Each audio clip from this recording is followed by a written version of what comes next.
സദൃശവാക്യങ്ങൾ അധ്യായം 19. വികടാധരമുള്ള മൂഢനേക്കാൾ പരമാർത്ഥതയിൽ നടക്കുന്ന ദരിദ്രൻ ഉത്തമൻ. പരിജ്ഞാനമില്ലാത്ത മനസ്സ് നന്നല്ല. തത്രപ്പെട്ട് കാൽ വയ്ക്കുന്നവനോ പിഴച്ചു പോകുന്നു. മനുഷ്യന്റെ ഭോഷത്വം അവന്റെ വഴിയെ മറിച്ചു കളയുന്നു. അവന്റെ ഹൃദയമോ യഹോവയോട് മുഷിഞ്ഞു പോകുന്നു.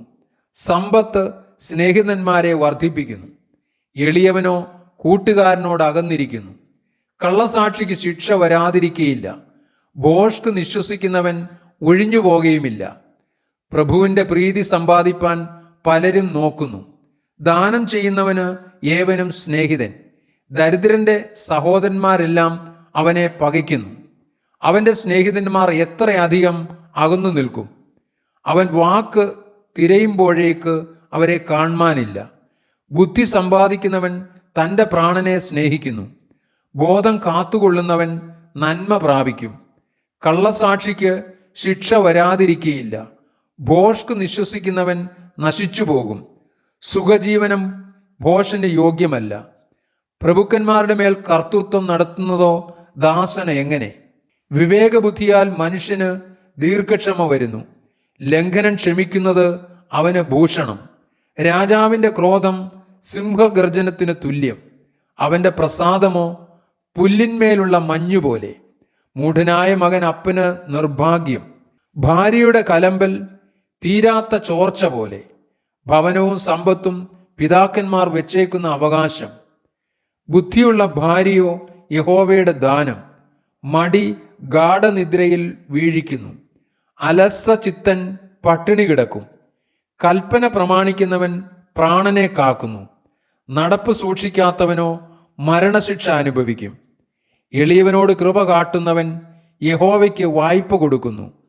അവൻ ചെയ്ത നന്മയ്ക്ക് അവൻ പകരം കൊടുക്കും. പ്രത്യാശയുള്ളിടത്തോളം നിന്റെ മകനെ ശിക്ഷിക്കുക. എങ്കിലും അവനെ കൊല്ലുവാൻ തക്കവണ്ണം ഭാവിക്കരുത്. മുൻകോപി പിഴ കൊടുക്കേണ്ടി വരും. നീ അവനെ വിടുവിച്ചാൽ അത് പിന്നെയും ചെയ്യേണ്ടി വരും. പിന്നത്തേതിൽ നീ ജ്ഞാനിയാകേണ്ടതിന് ആലോചന കേട്ട് പ്രബോധനം കൈക്കൊള്ളുക. മനുഷ്യന്റെ ഹൃദയത്തിൽ പല വിചാരങ്ങളുമുണ്ട്. യഹോവയുടെ ആലോചനയോ നിവൃത്തിയാകും. മനുഷ്യൻ തൻ്റെ മനസ്സുപോലെ ദയ കാണിക്കും. ഭോഷ്കു പറയുന്നവനേക്കാൾ ദരിദ്രൻ ഉത്തമൻ. യഹോവ ഭക്തി ജീവഹേതുകമാകുന്നു. അതുള്ളവൻ തൃപ്തനായി വസിക്കും. അനർത്ഥം അവന് നേരിടുകയില്ല. മടിയൻ തൻ്റെ കൈ തളികയിൽ പൂത്തുന്നു. വായിലേക്ക് തിരികെ കൊണ്ടുവരികയില്ല. പരിഹാസിയെ അടിച്ചാൽ അല്പബുദ്ധി വിവേകം പഠിക്കും. ബുദ്ധിമാനെ ശാസിച്ചാൽ അവൻ പരിജ്ഞാനം പ്രാപിക്കും. അപ്പനെ ഹേമിക്കുകയും അമ്മയെ ഓടിച്ചു കളയുകയും ചെയ്യുന്നവൻ ലജ്ജയും അപമാനവും വരുത്തുന്ന മകനാകുന്നു. മകനെ, പരിജ്ഞാനത്തിന്റെ വചനങ്ങളെ വിട്ടുമാറേണ്ടതിനുള്ള ഉപദേശം കേൾക്കുന്നത് മതിയാക്കുക.